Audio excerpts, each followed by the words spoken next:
Jadi sebelum melakukan mereka sudah berhenti sekolah. 3 bulan sebelum aksi mereka udah nggak boleh sekolah. Jangan lupa tetap waspada. Karena apa? Karena paham-paham radikal, konten-konten, narasi-narasi kekerasan itu masuk ke gadget anak-anak kita. Ekstremisme tumbuh dari ketidaktahuan, maka belajarlah, bertanyalah, dan pikirlah sebelum percaya. Bukan mantu.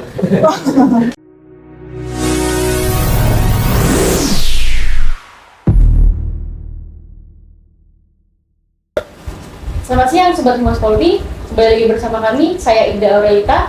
Saya Ibda Anissa. Dalam acara Tribrata Podcast.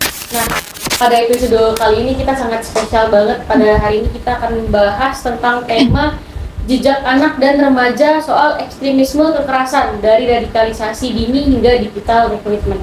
Ya, saat ini sedang bersama kita, izin Bapak, izin Ibu, Bapak AKP Joko Dwi Harsono, SIKM Hum, selaku Kasubdit Kontra Radikal Densus 88, beserta Ibu, izin Ibu Dr. Rida Hesti Ratnasari, MSc CRGP yang merupakan peneliti dan pemerhati kelompok sosial.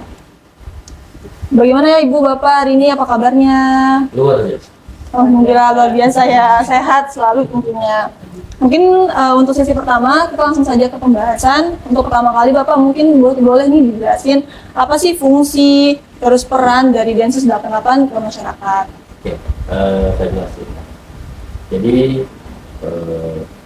negara kita ini, Indonesia, itu sudah sejak dulu menanggulangi terorisme. Setelah Indonesia merdeka, terorisme sudah muncul. Itu diawali dari deklarasi berdirinya Negara Islam Indonesia atau NII tahun 1949. Nah, pada saat itu masa udah lama ya. Pada saat itu terorisme ditanggulangi dengan pendekatan militer. Artinya mereka diperangi. Ya, kalau perang itu berarti dibunuh atau membunuh, maksudnya diberantas. Pada saat itu NII berhasil ditumpas dengan operasi Pagar Betis. Jadi mereka digiring sampai di sebuah gunung di Jawa Barat dan dikepung bersama-sama TNI dengan masyarakat pada saat itu. Kemudian berubah masa Orde Baru. Negara menggunakan pendekatan intelijen dalam menanggulangi terorisme. Dulu masa Orde Baru itu teroris yang paling aktif adalah Mujahidin Indonesia, itu dengan komando jihad yang mungkin kita tahu pembunuhan Candi Borobudur, kemudian membajakan pesawat Boya, kemudian penyerangan Polsek Cicendo di Bandung itu dilakukan. Pada saat itu negara menggunakan pendekatan intelijen di mana mereka benar-benar ditekan sebelum melakukan aksi. Bahkan ketika mereka menyebarkan narasi-narasi propaganda itu sudah diambil, sudah ditangkap oleh negara. Kemudian pasca reformasi negara menggunakan pendekatan penegakan hukum. Di sini ada perbedaan prinsip. Ketika perang mereka diberantas, tapi pada saat menggunakan penegakan hukum, mereka tidak dianggap sebagai musuh negara. Teroris itu. Jadi teroris itu dianggap sebagai warga negara biasa yang melakukan pelanggaran hukum. Pelanggaran hukum apa? Ya hukum terorisme, undang-undang tindak pidana terorisme. Kemudian mereka diambil, dibawa ke pengadilan untuk dimintai pertanggungjawaban. Siapa yang menjadi sektor terdepan adalah criminal justice system, itu ada polisi, kejaksaan, dan pengadilan. Jadi sepanjang tahun 2000 sampai dengan sekarang itu kurang lebih ada 3.000-an tersangka teroris yang ditangkap. Ada yang sudah menjalani, ada yang sedang menjalani. Nah kemudian pasca tahun 2018 mungkin kita ingat peristiwa Makobrimob. Iya. Ada itu ramai banget juga tuh Pak ya? Iya, itu ramai dan anggota kita menjadi korban pada peristiwa itu. Nah, pasca 2018, kepolisian dalam hal ini Densus 88 diberi tugas atau wewenang untuk menanggulangi tindak pidana terorisme, itu menggunakan selain penegakan hukum, menggunakan pendekatan pencegahan. Jadi ada 3 model pencegahan. Yang pertama adalah pencegahan yang sifatnya mencegah terjadinya korban atau mencegah terjadinya tindak pidana. Jadi mereka ditangkap sebelum melakukan tindak pidana, namanya preemptive strike. Kemudian yang kedua, metode pencegahan pengulangan tindak pidana. Jadi jangan sampai orang yang sudah ditangkap kemudian dipenjara keluar melakukan lagi. Nah, ini menggunakan metode atau program deradikalisasi, itu dilaksanakan oleh Direktorat Dinsos di Pusat. Kemudian yang ketiga adalah pencegahan penyebaran pahamnya. Jadi sebelum melakukan teror kan dia terpapar dulu oleh paham. Nah, pahamnya ini kita cegah. Itu dengan 3 metode. Pertama metode kontra radikal, kontra ideologi, dan kontra narasi. Dan metode ini ada subdit yang mengawakinya. Subdit kontra narasi, subdit kontra radikal, dan subdit kontra ideologi.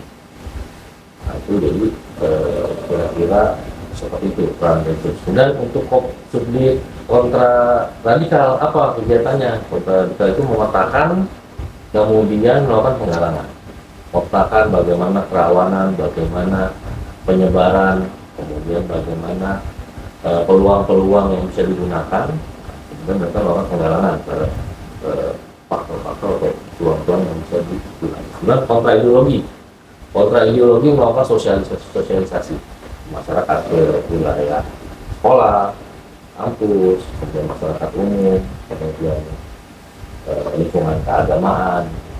Kemudian kontra narasi, kita punya juga kontra narasi. Kontra narasi itu melakukan pencegahan di lingkungan digital dengan cara menyebarkan narasi-narasi yang moderat atau narasi-narasi yang membawa pesan perdamaian. Yang sekarang lagi diterapkan sampai sekarang, Pak ya? Sampai sekarang, Iya. tiga-tiganya berjalan. Itulah. Wah, berarti peran penting banget Pak ya Densus 88 ini dalam menanggulangi dan mencegah paham-paham radikalisme menyebar di Indonesia Pak ya? Tentunya. Ini satu pertanyaan selanjutnya nih Pak, dengan segala tenaga dan yang udah dikeluarkan oleh Densus nih Pak, udah bertahun-tahun, ditambah 3 tahun berturut-turut ini kita di zero attack Pak di Indonesia. Bibliotek. Siap. Siap. Semoga pas 3 tahun dan kedepannya tetap zero attack. Siap. Iya benar. Nah, kalau dari hal seperti itu tuh Pak, bagaimana masyarakat membaca dinamika teror di Indonesia saat ini setelah capaian zero attack itu terjadi di 3 tahun berturut-turut ini Pak? Adakah analisis berdasarkan World Terrorist Index? Dan secara khusus bagaimana dampak dan potensi ancaman radikal terorisme di Bangka Belitung Pak? Oke, jadi alhamdulillah sampai sekarang kita bisa dibilang zero attack ya, 3 tahun ke belakang tidak ada serangan teror, ini masih sebulan lagi ya. Dan Semoga ini sampai dengan terusnya tidak ada. Amin. Nah, tapi bukan berarti ketika zero attack kemudian kelompok-kelompok ini atau jaringan-jaringan sel-sel teror itu tidak ada aktivitas. Ada. Sebenarnya Densus 88 sejak 3 tahun lalu yang dibilang zero attack itu juga melakukan pencegahan. Pencegahannya apa? Dengan cara tadi yang preemptive strike tadi yang saya bilang. Jadi mereka menangkap sebelum pelaku atau teroris melakukan perbuatan. Itu dilakukan. Tapi kan kita nggak ada yang tahu. Betul. Karena Densus gerakannya silent. Iya benar. Tapi penangkapan terus dilakukan. Hanya jumlahnya mungkin tidak signifikan ya semakin lama. Kemudian bagaimana nih kira-kira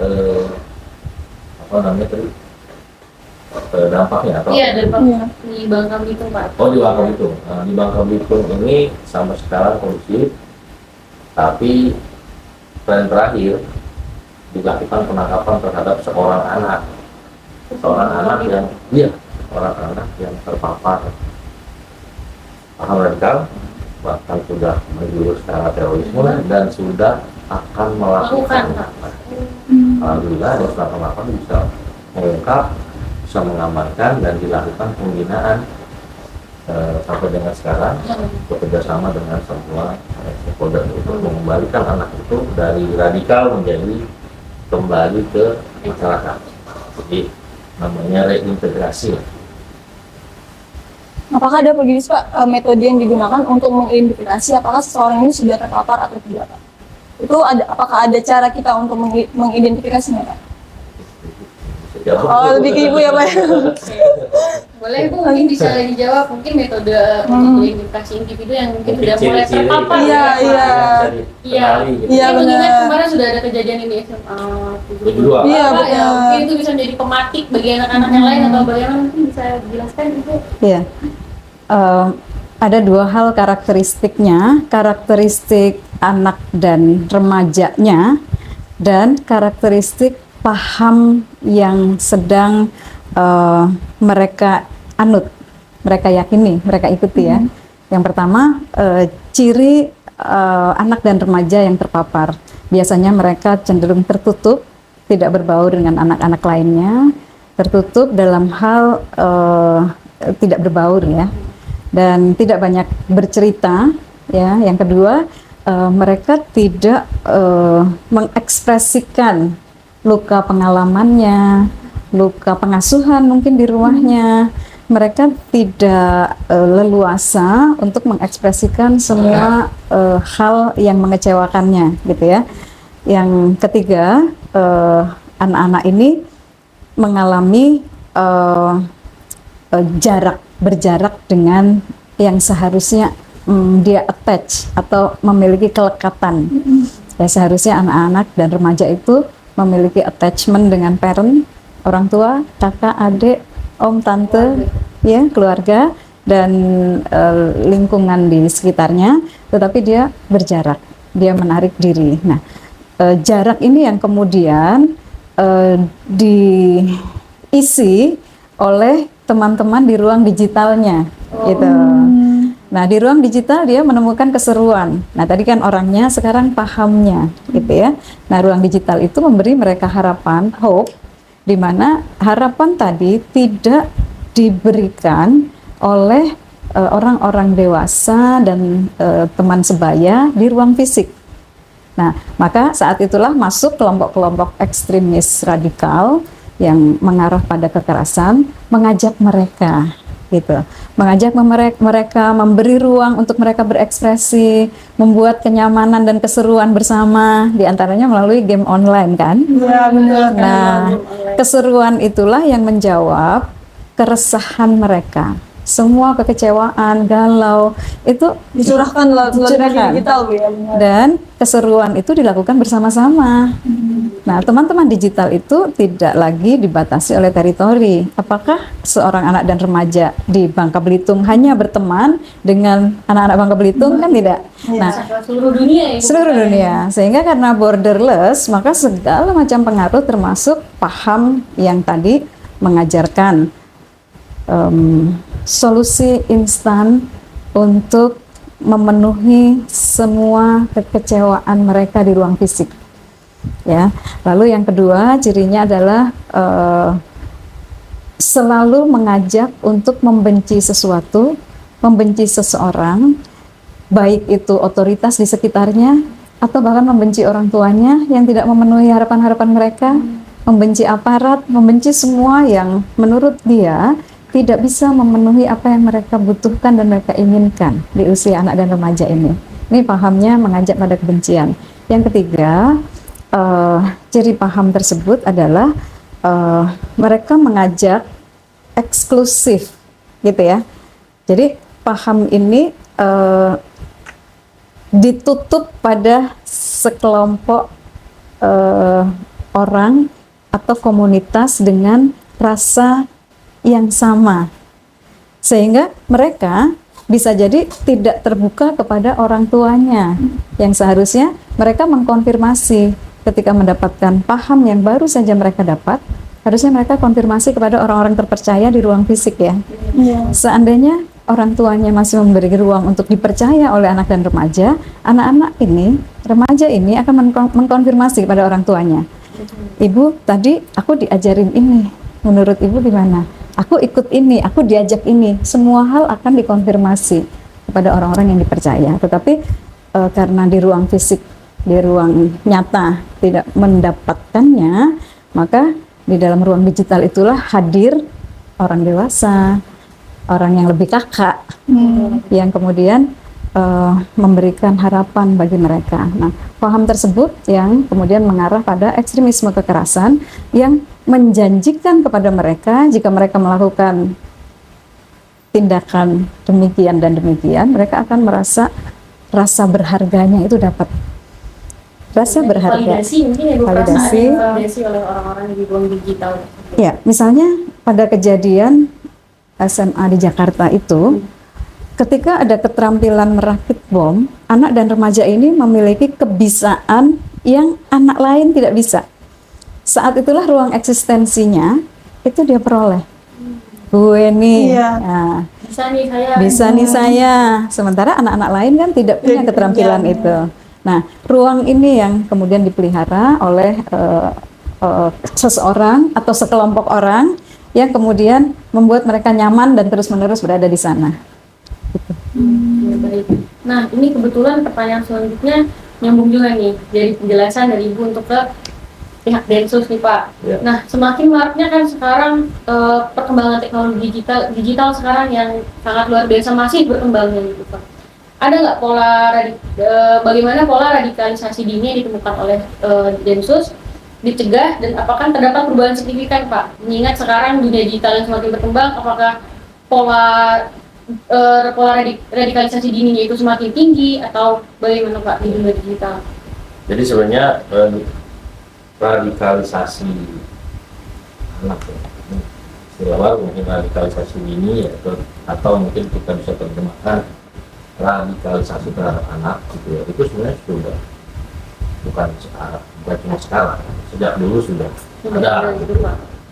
Cuma bedanya kalau dulu radikalisasi terhadap anak itu melekat pada ikatan struktur, misalnya kepada anaknya, misalnya pelaku teror ini punya anak, itu anak ini ada ikatan struktur. Seperti pada waktu ISIS mulai berkembang 2013 ke sini, itu kan banyak keluarga-keluarga yang menyeberang ke Suriah bawa anak gitu. Anaknya dibawa. Kemudian di sana dilatih. Kalau kita lihat filmnya tuh, anak-anak itu dilatih bawa senjata, ya, itu dilakukan.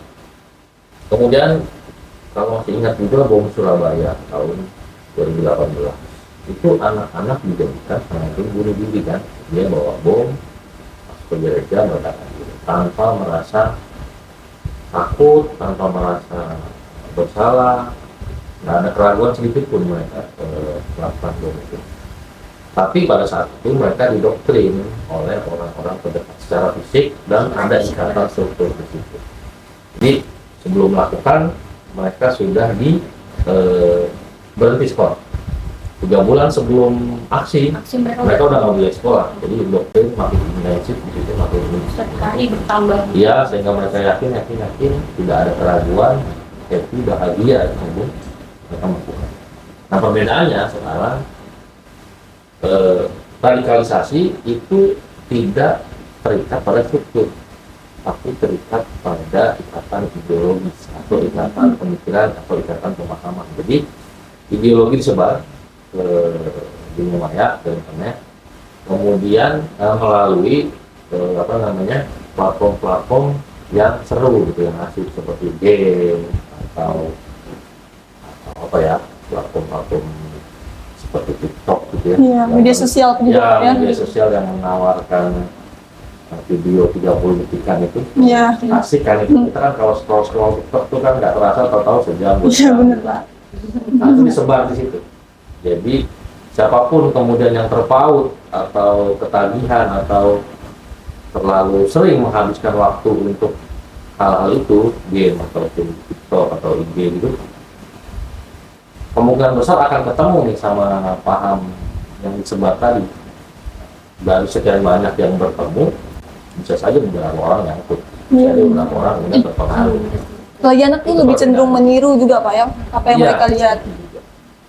Bisa terlalu sortir ya. Iya, nggak bisa, kurang bisa memfilter mana yang baik dan mana yang tidak Pak ya untuk Tanggung anak. jawab ini Pak. Iya. Iya. Izin Bu juga mau bertanya Ibu, secara kajiannya tuh ada nggak sih Bu perbedaan antara radikalisme yang terjadi pada dewasa dan anak-anak? Apakah sama aja Bu? Sekumpulan paham, pemikiran, gagasan yang sifatnya ideologis sebenarnya sama. Tetapi cara mengemas pesan itu yang berbeda. Disesuaikan Anak-anak dengan targetnya, usianya. Bu, ya? Iya, usianya. Anak dan remaja memerlukan cara penyampaian pesan yang atraktif, sehingga sehingga berbentuk game, Oh iya. ya atau entertain, film pendek, yang anak-anak yang terbiasa belajar dengan visual itu akan menyerap pesan dengan riang gembira. Pesan yang diterima dengan riang gembira itu masuk dan tertanam, gitu ya. Apalagi mereka belum punya standar nilai benar salah. Mereka baru mengidentifikasi dengan hal-hal menyenangkan dan hal-hal tidak menyenangkan. Beda dengan orang dewasa. Orang dewasa punya standar nilai, ketika menemukan hal-hal baru akan ada tolok ukurnya. Kita ambil nggak ya yang ini enggak, yang ini sudah ada pertimbangan, sudah mulai selektif terhadap ide yang sampai kepada kita. Tetapi anak dan remaja tidak. Mereka mengidentifikasi semua hal baru dengan menyenangkan atau tidak menyenangkan. Nah, pesan yang atraktif tadi dikemas oleh orang yang lebih dewasa, lebih kakak, atau lebih dulu bergabung dalam komunitas yang seru tadi, ya, dan terus menerus, ya, sudah pesannya atraktif, diterima dengan riang gembira. Yang ketiga, terus menerus, continue. Yang tadinya anak ragu, dia menjadi yakin. Jadi yakin. Sedangkan di ruang fisik tadi sekali lagi mereka tidak menemukan narasumber rujukan yang bisa dipercaya. Nah, mereka sudah berjarak dengan orang dewasa di sekitarnya, which is orang dewasa di sekitarnya ini sudah negatif terhadap aktivitas digital anak dan remaja. Sudah antipati, pokoknya semua aktivitas digital itu buruk. Betul. Ya. Tidak ada afeksi lah dari orang. Tidak ada afeksi, apalagi orang tua di pada usia-usia yang bukan digital natif ya, cenderung tidak turut memahami perkembangan teknologi terkini. Apa yang dilakukan anaknya mungkin tidak terlalu paham lah. Dan tidak mau tahu. Tidak mau tahu. Ya Bu ya, pasti orang tua. Betul. Tidak mau belajar, tidak mau tahu, dan menciptakan jarak dengan putra-putrinya. Ketika tercipta jarak, anak-anak lalu memilih siapa untuk kelekatannya. Nah, saat itulah kelompok-kelompok ekstremis, teroris, radikalis, mereka memanfaatkan karakteristik anak-anak tadi dan remaja untuk diajak bergabung, mengikuti semua perintah mereka, karena mereka sudah membentuk trust building sebelumnya. Tadi Pak Joko sudah menyampaikan semula anak-anak ini seru dulu, nyaman, lalu terbentuk trust, mempercayai orang-orang dewasa di ruang digital, orang-orang yang lebih senior, kita tidak bicara umur ya, tapi yang lebih dulu, mungkin dia adalah adminnya gitu ya, yang menyampaikan pesan itu terus-menerus. Ketika anak mempercayai sesuatu atau seseorang, dia akan patuh. Nah, kepatuhan itulah yang kemudian menyeret mereka dalam tindakan kekerasan. Seperti itu. Jadi lebih rentan lah dalam dunia digital. Bu ya. Nah, pengaruhnya lebih masuk ke anak. Nah, digital recruitment ini tidak membutuhkan pertemuan face to face, kan? Nah, sehingga ketika seorang anak berada di katakan Pangkal Pinang atau di dimanapun di bumi ini, mereka bisa diarahkan oleh tutor yang tinggalnya mungkin di Rusia, dan jauh, yang dulu pada masa perkembangan teknologi digital belum seperti sekarang, ya harus ketemu dulu kan merekrut itu, ya. Sekarang lebih Bertemu, gampang karena lebih mudah. dimanapun bisa, jam berapapun bisa. Lebih mudah, jam berapapun. Ketika orang tuanya tidur, Iya, tidur sibuk, mereka bisa main. sibuk. Dan tanpa mengetuk pintu rumah ya, Pak ya. Bahkan Langsung lebih masuk. bahaya dari yang ngetuk berarti Bu. Betul. Dan aktivitas digital itu dilakukan oleh mereka secara menyepi ya, berduaan aja dengan gadgetnya kan, tanpa kontrol, tanpa pendamping. Bener. Jadi makin leluasa lah pengaruh tadi. Paham itu mau masuk Bu ya. Mungkin pertanyaan selanjutnya udah terjawab sih Bu. Berarti faktor psikologis itu menjadi penentu utama Bu untuk anak itu dapat terlibat dari ekstremisme atau tindakan radikal Bu. Ya.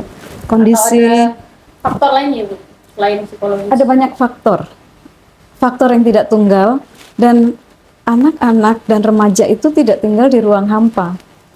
Ada banyak sekali faktor yang kompleks mempengaruhi kejiwaan mereka.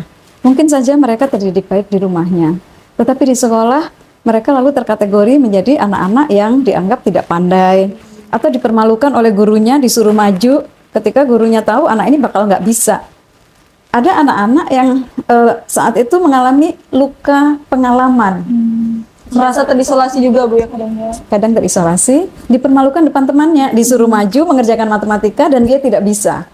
Nah, Udah verbal bully berarti ya Bu. level malunya itu tertanam, nanti dia akan mengekspresikannya dengan banyak cara. Mungkin tidak diekspresikan saat itu, tapi dendam. suatu saat Dendam. dia bisa dendam kepada gurunya Betul. yang tadi menunjuk dia untuk maju tadi, Iya. ya. Dan dia juga bisa dendam kepada temannya yang mungkin terdengar mentertawai. Ya kan, teman lain sebenarnya tahu itu soal gampang banget misalnya ya bagi beberapa anak. Lalu ketika yang maju tadi tidak tahu, nah dia malu. Nah itu kondisi kejiwaan yang mungkin dipicu oleh luka pengalaman atau luka pengasuhan. Ketika misalnya dibandingkan oleh kakak adik, ya kakaknya, kamu kok pandai, kamu kok tidak, ya misalnya seperti itu ya. Kemudian secara fisik mungkin, kok kakakmu tinggi, kamu pendek, ya dan seterusnya. Ada banyak sekali stresor di sekitar anak dan remaja. Nah, selain kondisi psikis tadi, juga yang kedua, kondisi ketidakterpenuhan keinginan maupun kebutuhan anak. Kan tidak hanya kebutuhan psikologis, mungkin saja orang tuanya tidak bisa memenuhi kecukupan gizi, atau dia membandingkan dengan temannya yang tercukupi lebih dari dia. Kekecewaan yang berulang bahwa keadaan sudah membuat keluarganya tidak mampu memenuhi kebutuhan dan keinginan dia, itu juga menumpuk. Berarti kompleksitasnya adalah kondisi psikis, lalu yang kedua kondisi fisik yang tidak terpenuhi kebutuhan dasarnya, ya kan? Ya kan, makan tidak cukup bergizi. Lalu dia membandingkan, teman aku makannya ini, bekalnya ini, aku ini, ya kan? Nah, yang ketiga adalah parenting yang meratap. Orang tuanya kecewa pada keadaan ya. Lalu diulang-ulang, kekecewaan itu disampaikan kepada anaknya. Ini nih semua harga-harga mahal. Ya, kita sampai nggak bisa nih beli beras. Iya. Tapi anak menjadi tahu, anak menjadi kecewa, dan menjadi faktor yang menambahkan kegelisahan, kegalauan, dan stresor yang banyak sekali ketika anak diukur dengan nilai di atas kertas, nilai rapor, nilai ulangan ya, ada banyak lagi. Itu bukan hanya psikis ya. Kemudian lingkungan sosialnya yang bisa turut serta mempengaruhi karena lingkungan yang menambah beban, tekanan sosial. Ya kan? Ya betul. Temannya punya HP baru, dia belum, ya. dia sama sekali tidak punya, Iya. masih sharing dengan Iya. ibunya HP-nya, itu juga Bahkan kalau mempengaruhi. nggak punya mungkin bisa juga dibully juga sama yang lain. Itu banyak Yes, kekerasan. yang bisa mempengaruhi anak untuk Betul. mungkin sudah dicukupkan untuk di segmen pertama Ibu. Sangat seru sekali Kak ya. Seru sekali, nanti kita akan lanjut lagi di segmen kedua ya, pembahasannya akan lebih detail lagi. Selamat siang Sobat Tripod, kita kembali lagi nih di bahasan yang selanjutnya. Kita akan masuk ke segmen kedua. Segmen kedua ini kita akan membahas bagaimana ruang digital berperan dalam radikalisasi di anak dan remaja. Nah, kita akan langsung ke pertanyaan nih ke Bapak lagi nih. Mungkin tantangan terbesarnya apa Pak dalam melaksanakan deteksi dini agar paham radikal ini tidak menyerang ke anak-anak Pak? Ya. Dan pendekatan apa yang biasanya dilakukan oleh pencegah? Ya, jadi tantangan terbesar adalah bahwa paham radikal ini dia bermain di wilayah privat, wilayah yang sangat pribadi, tertutup. dan bahkan orang tua si anak pun tidak tahu kalau anaknya sedang terpapar. Nah, itu yang paling berat, pertengahan yang paling berat. Sehingga kadang orang tua itu anaknya anteng nih atau anaknya asik dengan handphone, ada di rumah di depan itu diem atau di kamar gitu. Orang tua udah senang, oh anak saya baik, tidak main, tidak ikut-ikut yang nggak di luar, ya ada di rumah gitu kan, bisa dilihat gitu. Tapi justru sedang Lebih bahaya lagi sedang mungkin ya. dipapar itu sama Pak Amang. Ini tantangan yang paling berat. Tapi kita tidak menyerah ya. Densus 88 punya fungsi-fungsi, punya bagian-bagian yang melakukan upaya pencegahan, baik yang di pusat maupun yang satgas atau satuan tugas wilayah. Kayak di Babel ini ada satgas wilnya, namanya satgas wil, maka itu kita melakukan cyber patrol atau patroli cyber. Kemudian kita juga membangun yang namanya soldier atau cegah soldier. Jadi kita mencari sukarelawan seperti di anak-anak sekolah. Oh, berarti membuka volunteer seperti itu Pak ya? Iya, itu kita ambil, kita rekrut, kemudian kita beri capacity building. Kita Oh, beri capacity building mereka, kita ajarkan cara take down, cara melaporkan konten, kemudian cara membuat konten yang berisi narasi moderat atau narasi kebangsaan, itu kita latih. Kita punya namanya komunitas anak-anak muda Gen Z yang disebut Binekawan. Nah, itu makin masif sekarang. kita boleh daftar nggak Pak itu Pak? Boleh dong. Kalau teman-teman di rumah juga mau daftar ke komunitasnya Pak? Ya, kemudian kita juga punya channel. Jadi kalau mau saya share nanti. Iya boleh. Boleh. Kalau mau ikut namanya Peace Talker. Jadi penyampai perdamaian. Itu ada channelnya kalau mau gabung. Nanti boleh di-share juga Boleh. sama Umas ya. Iya. Nanti kami cantumkan data tertentu dan kami share Pak. Oke. Ini menarik banget Pak. Pasti kita teman-teman di rumah juga tertarik banget mau ikut bergabung dalam menyebarkan perdamaian Pak ya. Tapi itu tidak hanya terkait dengan radikalisme. Itu juga di situ nanti ada pelajaran public speaking, pelajaran macam-macam lah, Dan itu gratis Pak ya. gratis. Gratis tidak dibayar. Menarik. Menarik banget sih Pak. Saya juga pengen sih Pak daftar.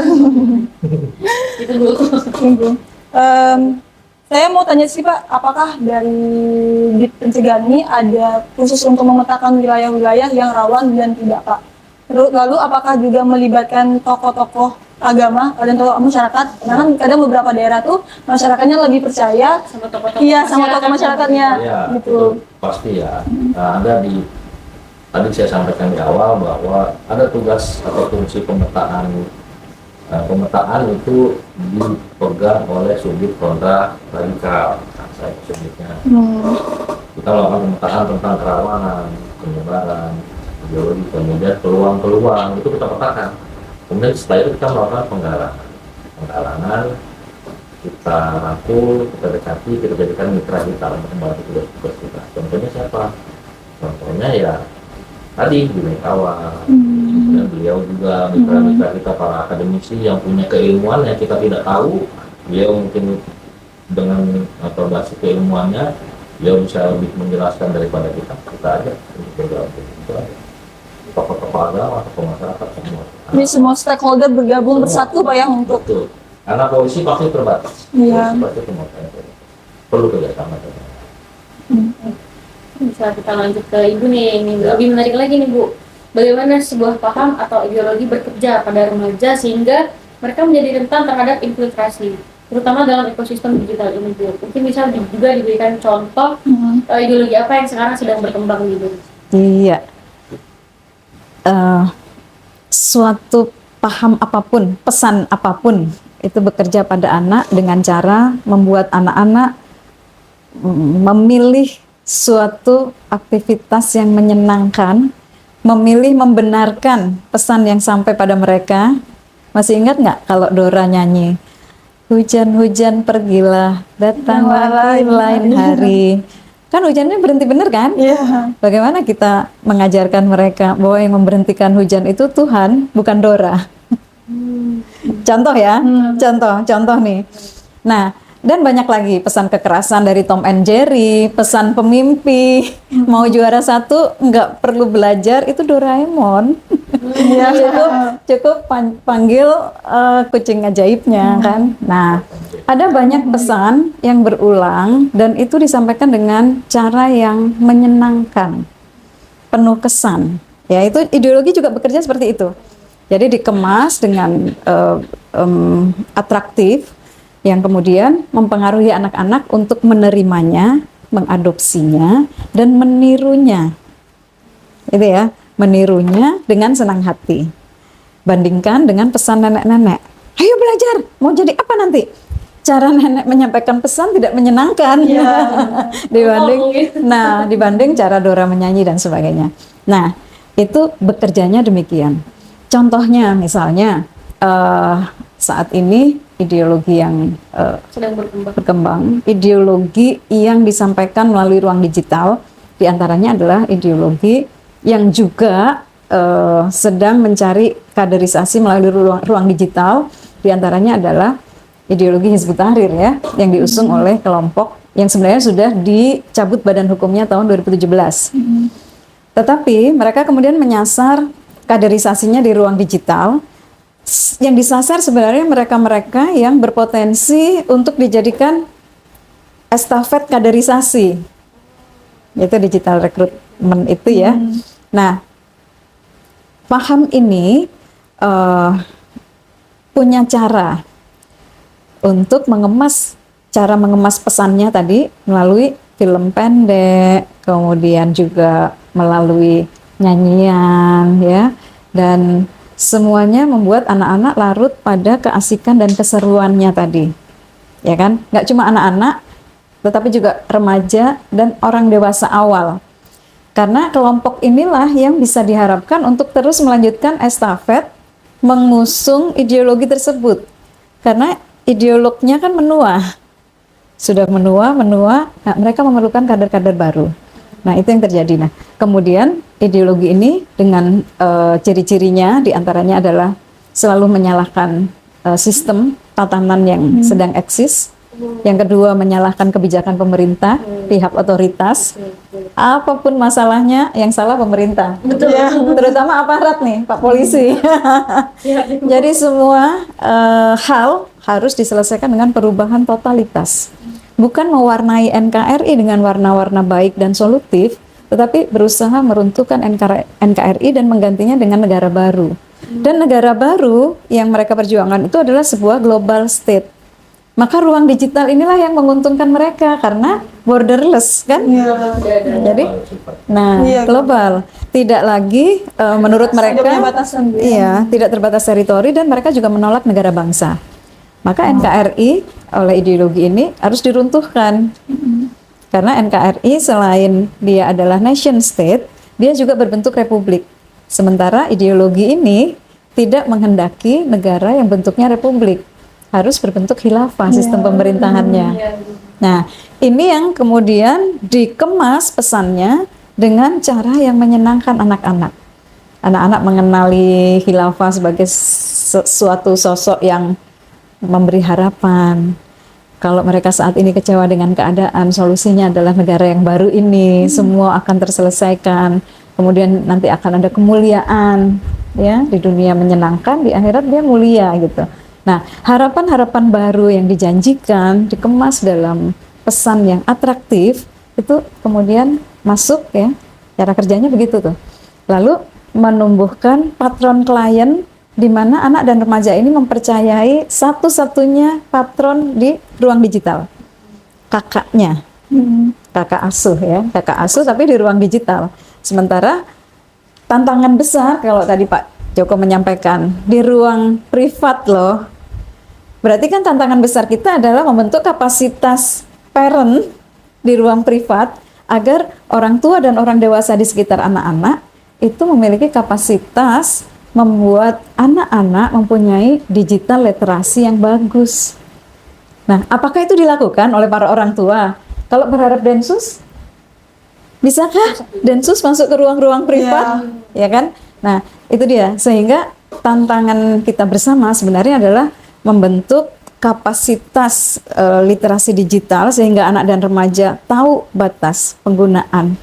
Dia akan menghindari penggunaan ruang digital yang tidak berhubungan dengan masa depannya. Nah, orang tua tidak boleh antipati ya terhadap aktivitas digital, justru dia harus masuk dan mengarahkan putra-putrinya. Itu tantangannya berarti kan? Ya. Sehingga mereka tidak bisa terus-menerus menyalahkan pemerintah, menyalahkan Komdiki, menyalahkan Densus ya. Itu mereka harus benar-benar turut karena tanggung jawab penuh itu ada pada keluarga dan orang tua sebagai benteng pertama. Iya. Ya Nah, kan? berarti peran utama orang tua tuh penting banget Bu ya untuk memborder dari masuknya paham radikalisme ini. Mengawasi Iya. detail lagi untuk apa yang dikerjakan oleh anak-anaknya.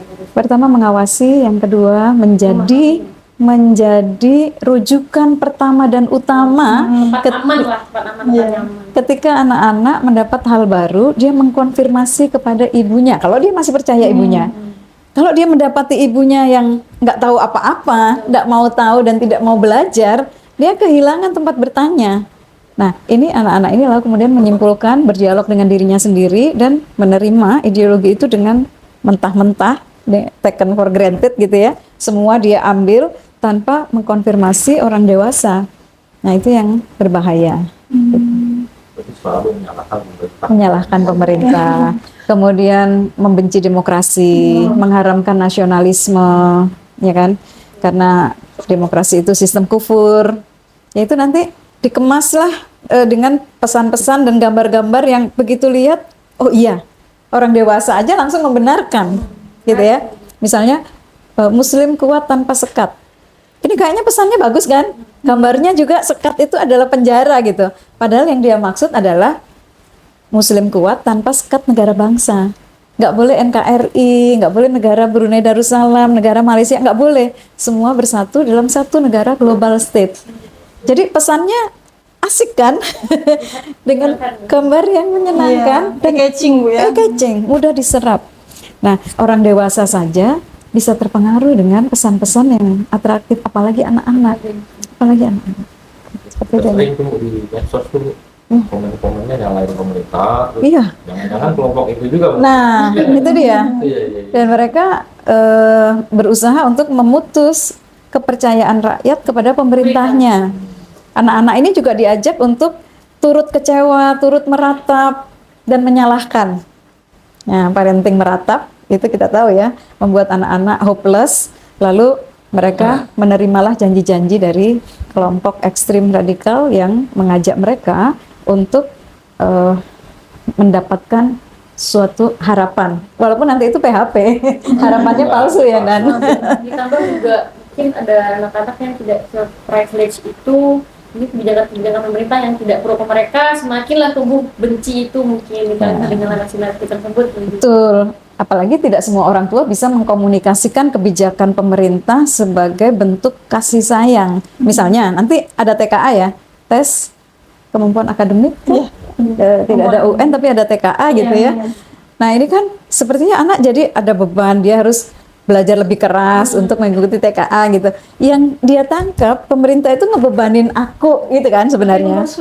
Makin mempersulit. Padahal yang menerjemahkan bahwa kebijakan itu tanda sayang kepada anak dan remaja itu kan harusnya orang tua, iya kan?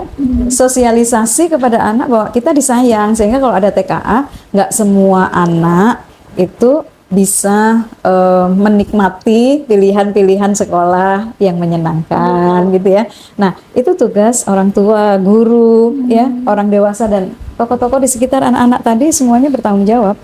Memberikan pemahaman lah kepada Pemahaman dan meyakinkan anak dan remaja bahwa mereka disayang gitu di ruang nyata gitu tadi ya. Betul. Tadi pendekatan dari keluarga Bu ya itu punya penting banget untuk menangkal paham-paham ini masuk ke anak-anak Bu ya. itu masuk ke ada ini nggak Bu? Ada model rehabilitasi psikososial yang paling efektif menurut mungkin ada penelitian dari internasional atau nasional, ada nggak? Misalnya diadaptasi Indonesia mungkin begitu. Secara akademisnya gimana? Psikososial anak kalau di Indonesia itu pekerja profesionalnya disebut social worker ya. Mereka harus bersertifikasi. Nah, certified social worker. Tidak semua profesional bisa melakukan treatment psikososial. Jadi pendekatannya harus kepentingan terbaik anak. Jangan sampai dilakukan treatment psikososial tetapi menimbulkan luka pengasuhan baru, luka pengalaman baru. Ya, mereka ketika treatmentnya tidak tepat waktu dan tidak tepat cara, yang terjadi anak-anak ini semakin resisten terhadap ruang fisik. Parah. Mereka kembali ke ruang virtualnya gitu ya, menikmati attachment dengan kakak-kakak virtualnya, dengan komunitas yang WA group, which is mereka kemudian mengajak pada aktivitas kekerasan. Bahkan bisa lebih dalam lagi berarti. Lebih dalam Kalau misalkan lagi. salah treatment lah gitu. Iya, dan itu terjadi yang 110 anak itu ya, dan 110 anak. 110 anak itu Iya kan, Bang? Betul. terpapar. Terjerat pada jaringan teror dan ISIS. Itu jumlah yang cukup besar juga Bu ya.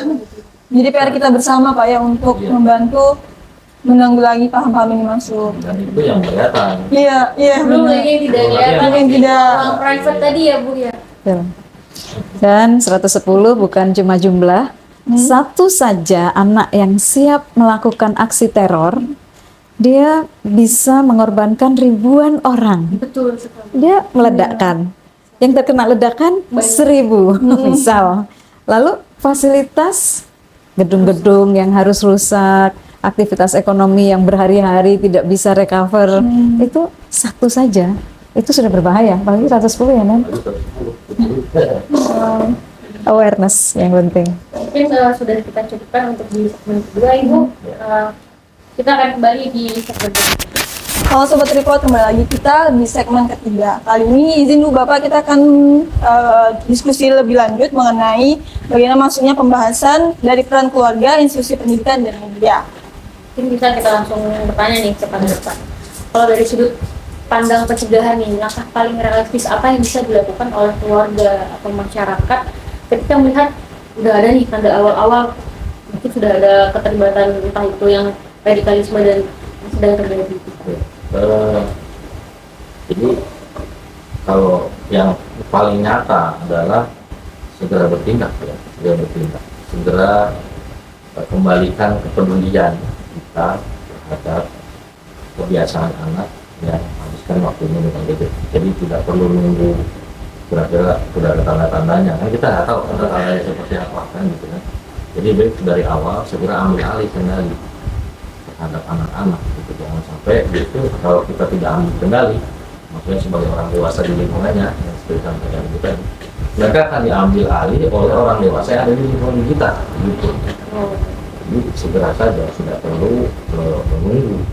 Kemudian harus ada kerjasama antara keluarga, kemudian lingkungan sekitar rumah, sekitar keluarga, dan lingkungan pendidikan anak. Orang tua percayakan sama guru, guru percaya sama orang tua percaya sama lingkungan percaya sama sekolah, harus saling percaya nih.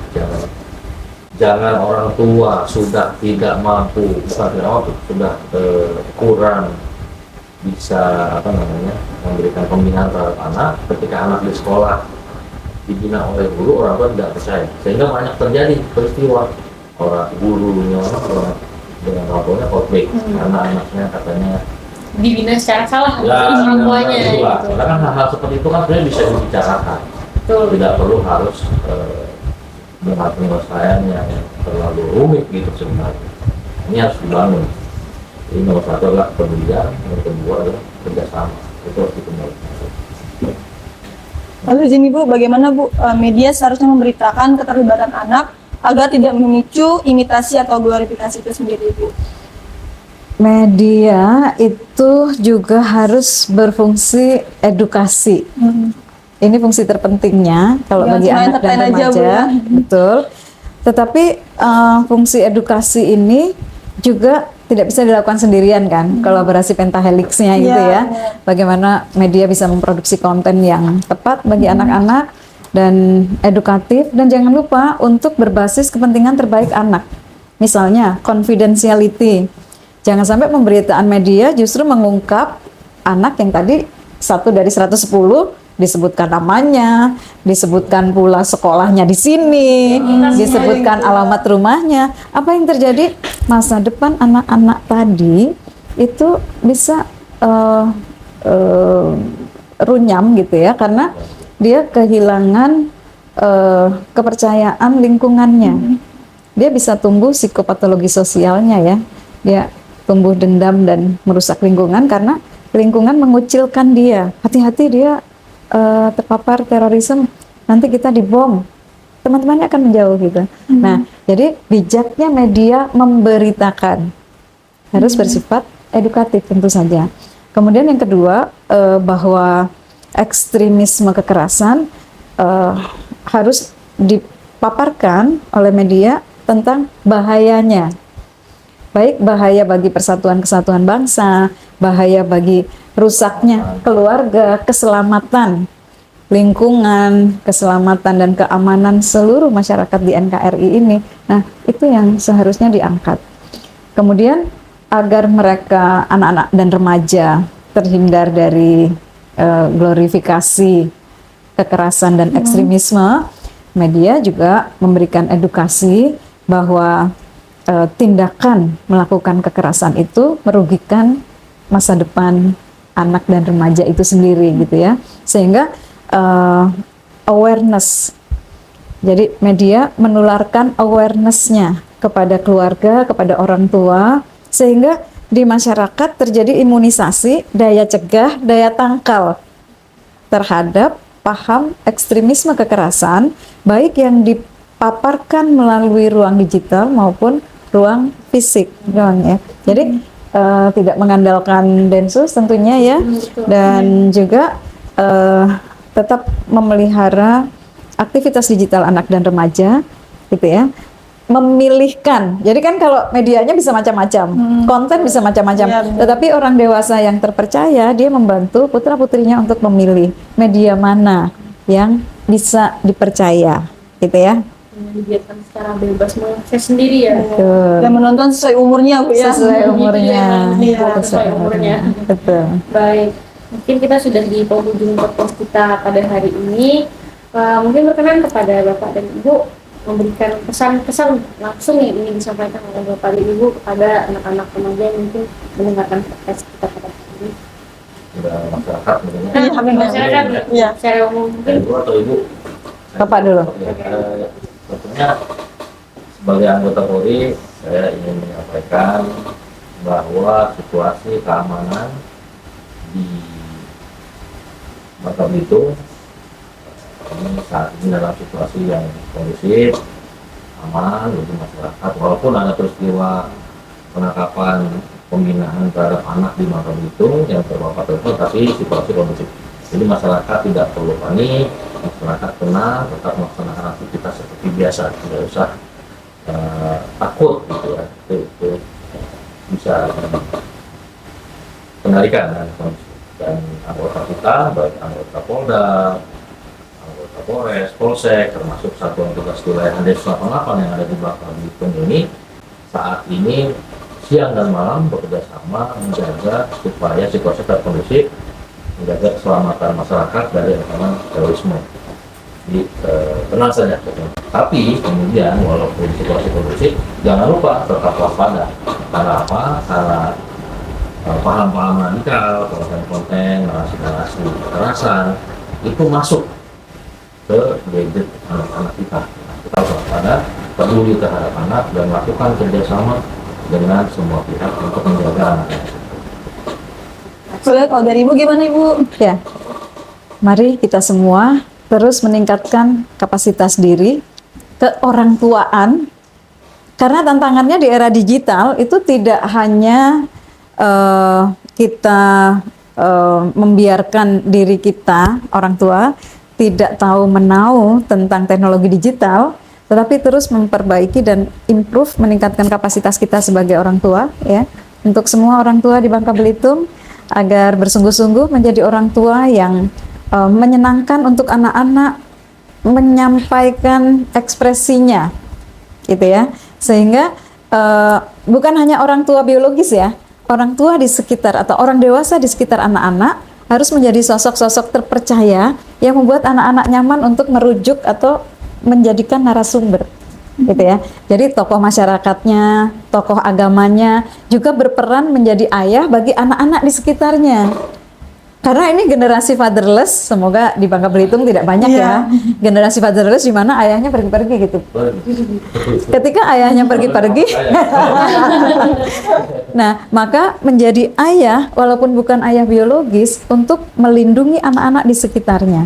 Jadi kebersamaan di dalam sebuah lingkungan masyarakat itu juga penting. Sehingga masyarakat Bangka Belitung menjadi terdepan dalam early warning system, ya. Peringatan dini jika ada paham keagamaan baik disampaikan di ruang fisik maupun ruang digital untuk dicegah agar tidak sampai membuat anak-anak dan remaja kita terpengaruh. Mungkin dapat kami simpulkan dari podcast kita pada hari ini, Bapak Ibu, semakin maraknya radikalisasi radikal ini di Indonesia ini, mungkin pentingnya peran orang tua dan peran lingkungan sekitar untuk menjaga anak-anak yang mungkin sudah mulai banyak terpapar secara digital. Maka penting juga untuk orang tua untuk memberikan ruang aman, ruang nyaman secara fisik, bukan hanya secara digital. Jadi anak-anak mungkin tidak perlu mencari rasa nyaman dan rasa aman itu di dunia digital. Juga selain orang tua mungkin juga pentingnya peran dari seluruh masyarakat, Pak ya. Makanya tadi kata Ibu konsep pentahelik tadi nggak cuma dari Densus 88, tapi tugas kita semua untuk menangkal paham radikalisme ini masuk. Terus juga kami juga minta bantuan kepada rekan-rekan media untuk memilih konten-konten yang disebar di media konvensional maupun di media sosial sesuai dengan kaidahnya, gitu Pak ya. Jangan hanya menaikkan trending topik, tapi harus sesuai dengan apa yang seharusnya. Edukasi. Hanya mengincar viewers dan trending. Ini ada sedikit quotes dari saya dan Lisa. Ekstremisme tumbuh dari ketidaktahuan, maka belajarlah, bertanyalah, dan pikirkanlah sebelum percaya. Perbedaan adalah kekayaan, bukan ancaman. Radikalisme hanya mengambil, tapi toleransi yang paling utama. Kami mengucapkan terima kasih banyak pada Bapak dan Ibu yang sudah mentransfer ilmunya, mentransfer pengetahuan dan pengalamannya kepada kami semua, kepada penonton yang ada di rumah. Mungkin sebuah pengetahuan baru untuk kami, maksudnya orang-orang awam yang sebelumnya nggak tahu, oh ternyata tugas dari pencegahan radikalisme ini bukan cuma tugas Densus saja, tapi tugas kita semua untuk menjaga generasi muda Indonesia agar sesuai dengan koridornya. Sesuai dengan kata pepatah nih Kak, perbedaan adalah kekayaan, bukan ancaman. Radikalisme hanya mengambil, tapi toleransi yang paling utama. Ekstremisme tumbuh dari ketidaktahuan, maka belajarlah, bertanyalah, dan pikirlah sebelum percaya. Bukan mantul. Kami tim Tripod mengucapkan terima kasih dan sampai bertemu di episode berikutnya. Sampai jumpa dan salam presisi.